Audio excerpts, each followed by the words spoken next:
सुरू करूया rapid fire. हो हो हो. पीसीओडी किंवा पीसीओएस बरा होऊ शकतो का फक्त औषधांनी? फक्त औषधांनी नक्कीच नाही. लाईफस्टाईल मॉडिफिकेशन किंवा नैसर्गिक गोष्टी वापरणं हे फार गरजेचं आहे. ओके. पीसीओएस असताना प्रेग्नन्सीचे चान्सेस किती? PCOS असताना योग्य जर काळजी घेतली आपण आणि योग्य पद्धतीने ट्रीटमेंटचा भाग बनवून घेतली तर प्रेग्नन्सी राहू शकते. Okay, great. हिट एक्सरसाइज जास्त केल्यास सायकल्स बिघडू शकतात का?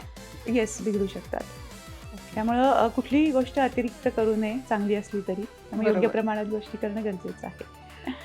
आपण मघाशी टीनेजर्समध्ये पिरियड्सचा कन्सर्न रेज केलेला होता, तो डिस्कस केला. तर पिरियड ट्रॅकिंग ॲप्स डॉक्टरला नेमका किती डेटा देणं गरजेचं आहे? पिरियड्स ट्रॅकिंग ॲप म्हणा किंवा डॉक्टरांना जेव्हा आपण भेटतो त्यावेळेला तुमच्या पिरियड्सबद्दलची माहिती नक्कीच देणं गरजेचं आहे. बरोबर. फ्रिक्वेंटली किती येत आहे, डेट टू डेट येते आहे का, पॅड्स किती चेंज करावे लागतात, त्याच्यावरून फ्लो कसा आहे ते कळतं आहे आपल्याला.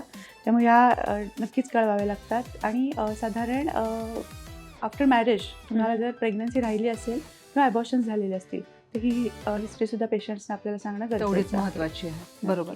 पिरियड सुरू झाले म्हणजे पीसीओएस गेलं का? नक्कीच नाही, नक्कीच नाही. कारण इंटरनल हॉर्मोन्स जे डिस्टर्ब झालेले आहेत ते नॉर्मलाइज होणं आणि कंटिन्युअसली रेग्युलरली पिरियड्स नीट यायला लागणं म्हणजे हॉर्मोन्स सबसाईड झालेले आहेत म्हणायला हरकत नाही. सो एकच पिरियड्स रेग्युलर आला म्हणजे पीसीओडी रिव्हर्स झाला असं नक्कीच नाही. ओके. विटॅमिन्स किंवा सप्लिमेंट्सची कमतरता पीसीओएसला अजून वर्स करते? हो, नक्कीच करते. Particularly vitamin B12, vitamin D3, protein या गोष्टी आपल्याला रेग्युलर मेंटेन ठेवणं फार गरजेचं आहे. Okay, great.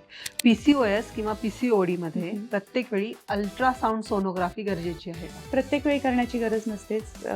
किमान 6 महिन्याचा गॅप तिथे ठेवणं गरजेचं आहे. ओके. फेशियल हेअर जे आपण आता डिस्कस केलंच मगाशी, त्यामध्ये मग लेझर थेरपी योग्य का नॅचरल वेनी त्यावर काम करणं गरजेचं आहे? नॅचरल वेनी काम करून हॉर्मोन्स नॉर्मलाइज करणं हे ओके. महत्त्वाचं.